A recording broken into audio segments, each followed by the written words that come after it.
जो चर्चा है उसको आगे बढ़ाएंगे।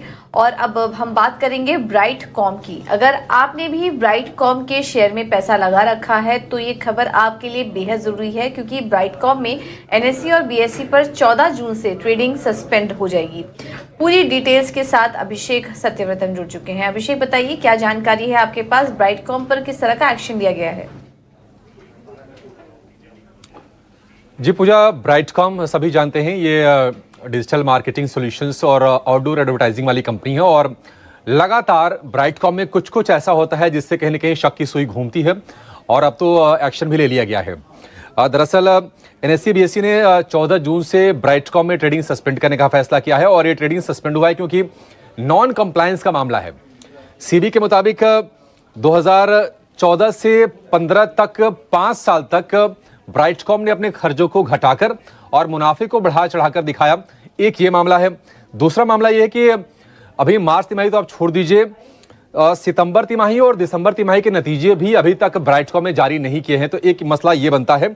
और यही नहीं, अकाउंटिंग एंट्रीज में करीब करीब 1280 करोड़ रुपए की रकम में गड़बड़ी भी मिली है सीबी को जांच में और इसके चलते यह फैसला लिया गया है।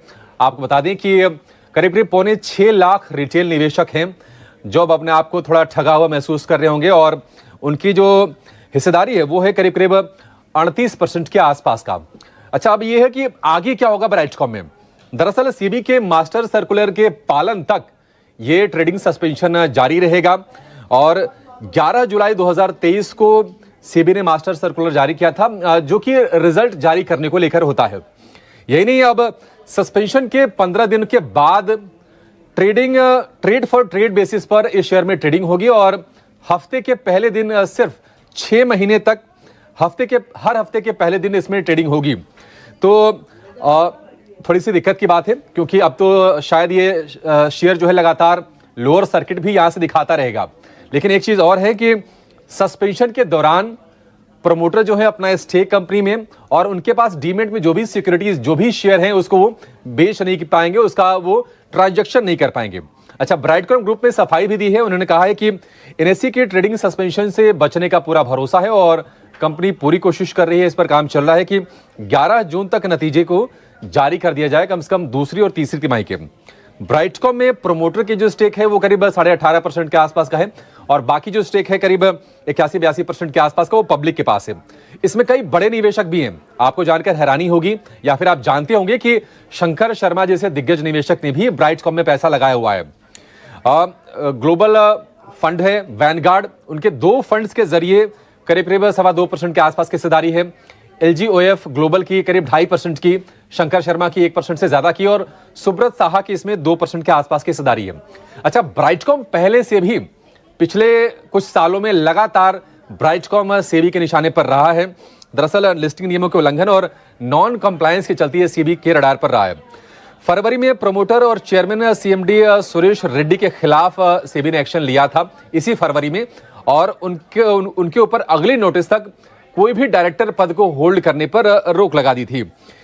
इसके अलावा कंपनी पर भी सिक्योरिटीज मार्केट में डील करने पर रोक लगी थी। अगस्त 2023 में 24 लोगों पर फंड्स के राउंड ट्रिपिंग का आरोप लगा था और उसमें शंकर शर्मा का भी नाम था। लेकिन शंकर शर्मा समेत 4 लोगों को बाद में सेबी से राहत मिल गई कि चाहे तो वो कंपनी में अपनी हिस्सेदारी बेच सकते हैं।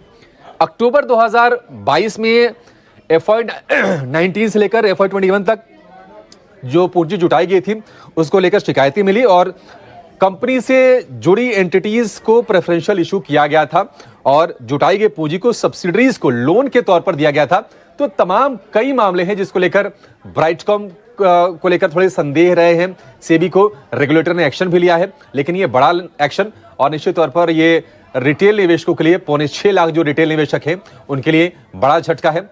ब्राइटकॉम ने सफाई जरूर दी है, लेकिन देखना होगा कि वो कंप्लायंस कर पाते हैं या नहीं कर पाते हैं।